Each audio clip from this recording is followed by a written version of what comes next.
one of the most important concepts and understandings that you need to have as a business, as an author, as a speaker, as a thought leader, is that content is key to this. So if you're on social media, if you're online anywhere, having good quality, relevant content is an absolute must. And with content, you also need keywords. And keywords are the words that your customers use to find you. So when you look at a search engine, when you look at any sort of search function on any website on the internet, you need to have a set of keywords that describe your business. Now, we used to have them in, if you imagine a high street, a shopping high street, where we had signs outside the shops.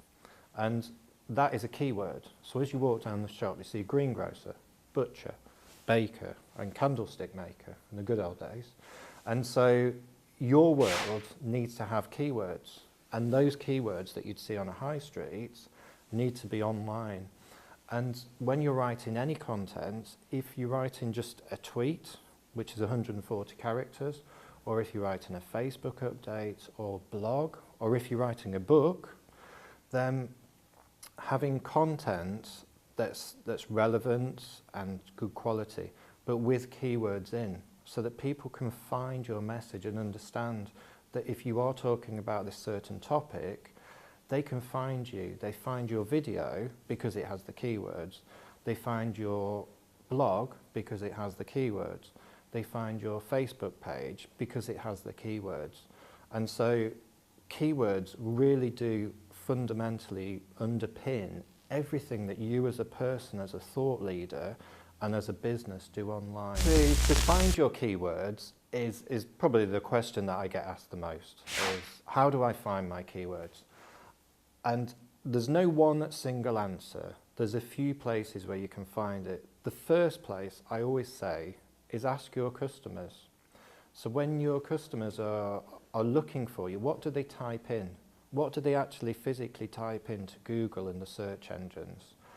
And from that will give you a set of words and phrases to then really funnel down to the exact keywords that you want to be known for and that you're setting up for. And again, it's going back to think about, a high street and shops. People know what a greengrocer is. So if you're writing a book on old cars, your keywords are probably vintage cars, old cars. It's definitely got to have cars in it, and it's probably vintage, old, or it could be vintage and old cars. So it's really getting down to the words that people use to describe your business, your book, your thought leader, and just expanding those slightly to really refine the exact messages that you're trying to give and the exact products and services that you're actually trying to sell. In terms of number of keywords, there's no sort of restriction. You can have 1 million keywords if you want. It wouldn't work at all if you had that many, but you could. The ideal number of keywords is probably 3 to 4, because people type in to Google 2, 3, 4, 5 words.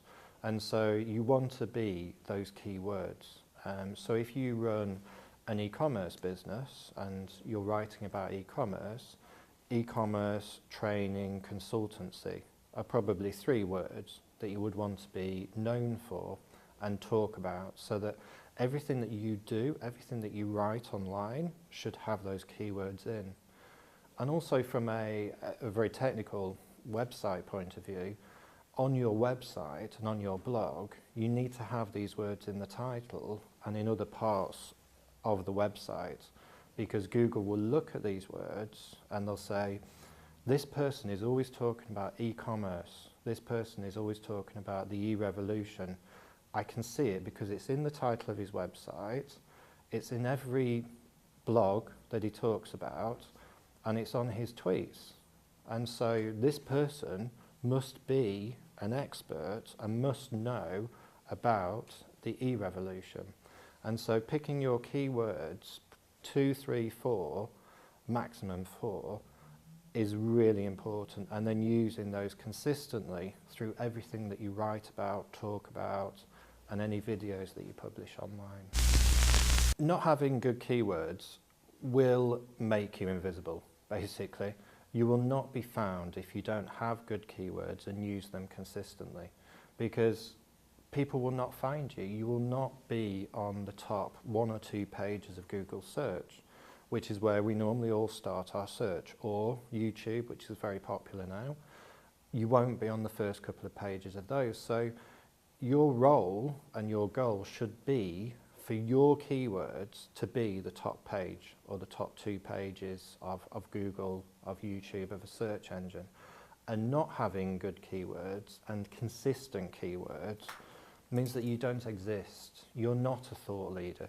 You're not a business provider in that. You're not an author, because you don't come up on those pages, and it means that you don't exist. You are not there. In terms of a technical process, once you believe you know what your keywords are, once you've spoken to your customers, done your research, you can actually use the keyword tool that's in Google, and anybody can sign up to a Google account. It's very simple to open a Google account, and you can just Google keyword tool and it will tell you how to do it.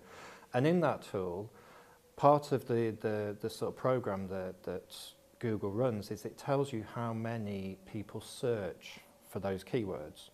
So you can, for example, if you're a physical business and you're selling shirts, you can type in shirts and it will tell you that quite a few million people each day search for shirts. So you don't want to compete with those.